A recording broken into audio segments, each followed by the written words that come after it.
Namo tassa bhagavato arahato sama sambuddhassa.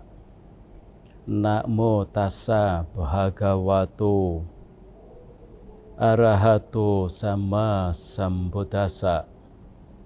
Namo tassa bhagavato arahato sama sambuddhassa. Sabba tissa anuparigama cetasa newajaga piyataramatana kaci ewang biyo putu atha paresang tasma nak hingse parang atha kamo te Samyutta Nikaya 175. Bila kita mengarungi dunia dengan pikiran, maka kita akan menemukan bahwa diri sendirilah yang paling dicintai, karena tidak ada siapapun yang dicintai oleh seseorang selain dirinya sendiri.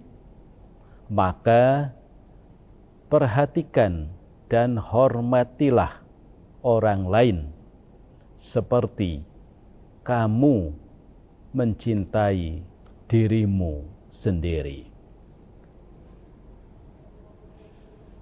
Saudara-saudara sedhamma, segenap umat Buddha yang berbahagia dimanapun saudara berada di tanah air tercinta. Trisuci Waisak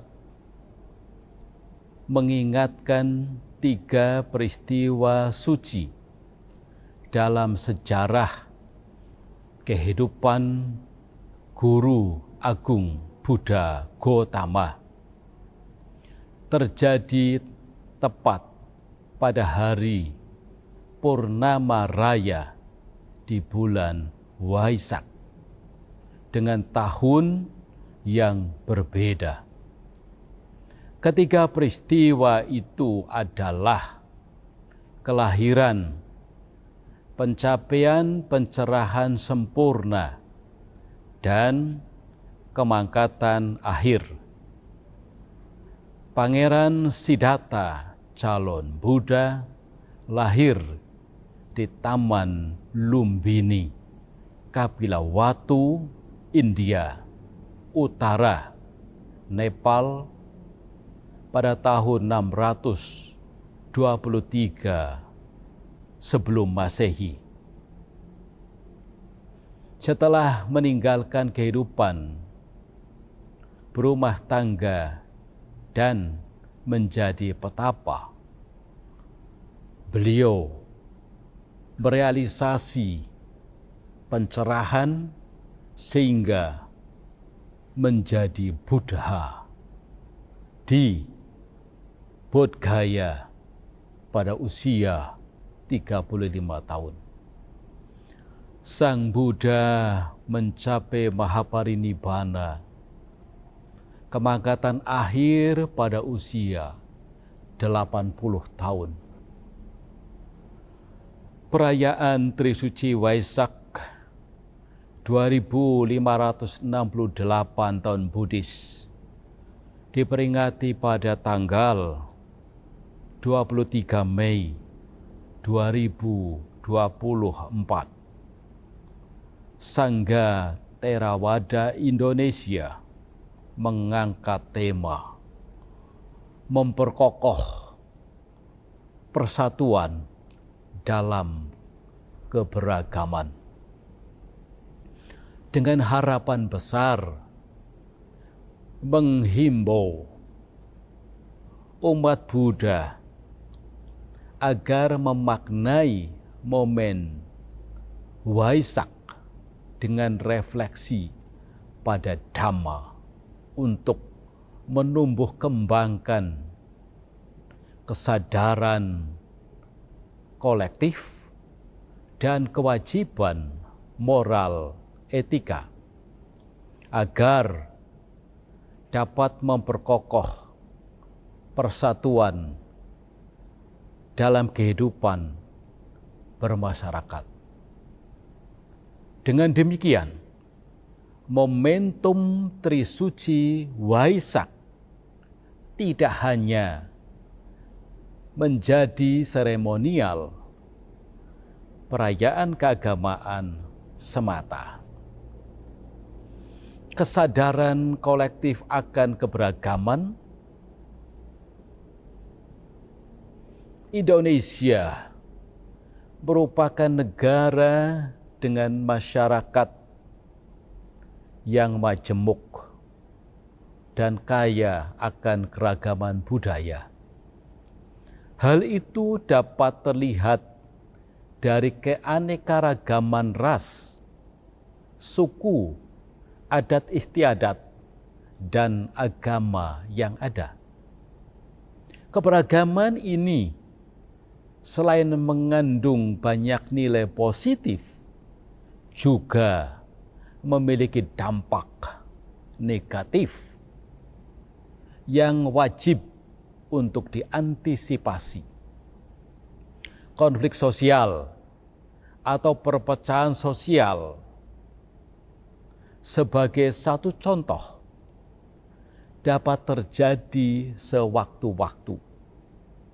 Oleh karena itu, nilai-nilai yang menuntun pada kesadaran kolektif akan keberagaman amat diperlukan. Di Indonesia sendiri, landasan persatuan itu telah dijelaskan dengan sempurna lewat semboyan Bhinneka Tunggal Ika, merupakan warisan nenek moyang yang sedemikian luhur. Persatuan dalam perbedaan hendaknya diterapkan demi keharmonisan. Umat Buddha sebagai bagian dari heterogenitas bangsa Indonesia patut untuk menciptakan keharmonisan dengan berpedoman pada Dhamma, ajaran Buddha.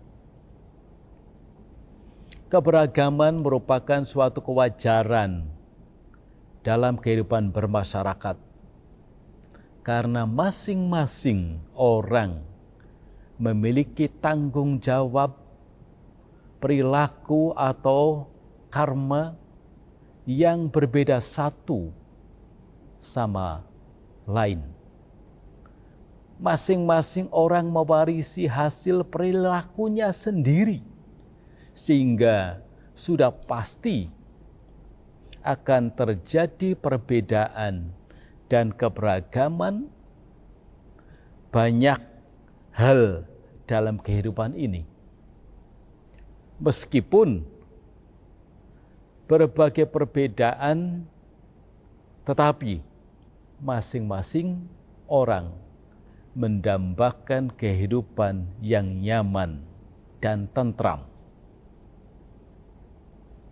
Penerimaan kewajaran itulah merupakan bentuk dari kesadaran kolektif atas keberagaman.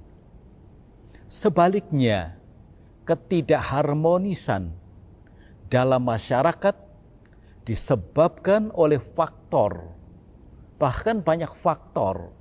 Salah satu faktor itu adalah ketertutupan pandangan atau keterbatasan pengertian terhadap hal yang berbeda, bahkan menimbulkan keegoisan yang tinggi.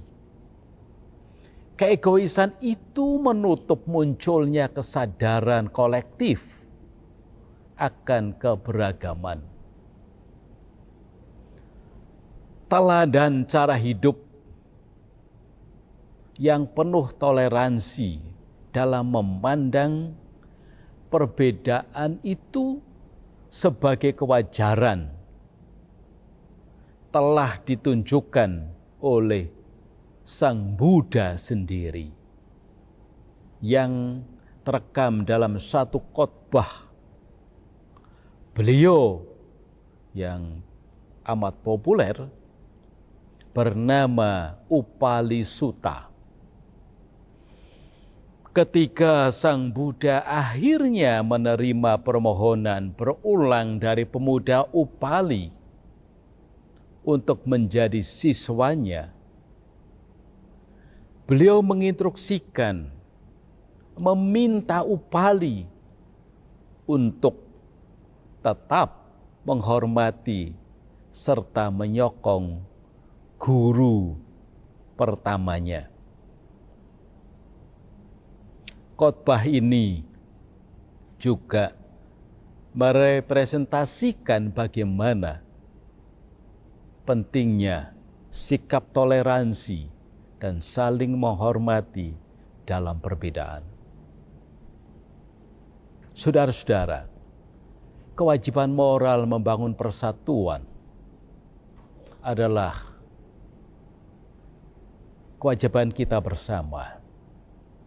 Seorang pemimpin memiliki pengaruh yang signifikan dalam upaya menciptakan keharmonisan dan mencegah terjadinya perselisihan. Demikian juga peranan agama yang sedemikian sentral dalam berbagai sektor kehidupan manusia. Apa yang Sang Buddha ajarkan itu selaras dengan apa yang beliau praktekkan. Dan seterusnya. Karakteristik ideal pemimpin dimiliki oleh Sang Buddha.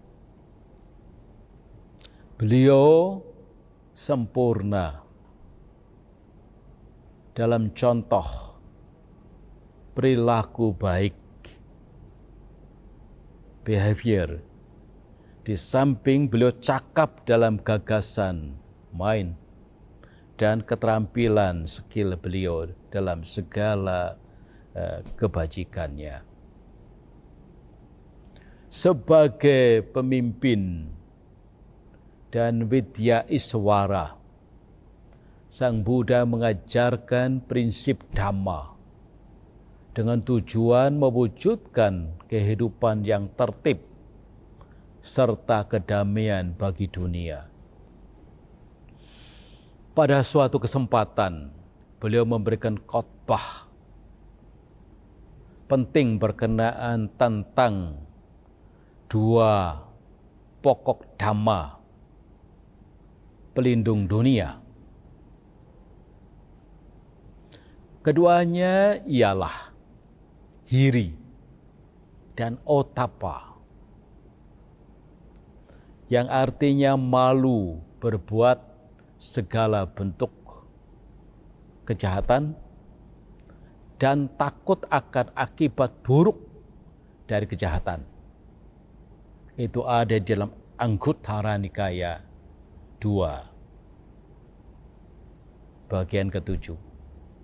Hiri dan otapa mendorong munculnya penahanan diri dari perbuatan tidak sesuai, tidak baik, dan tidak terpuji yang bertentangan dengan nilai-nilai keutamaan moral.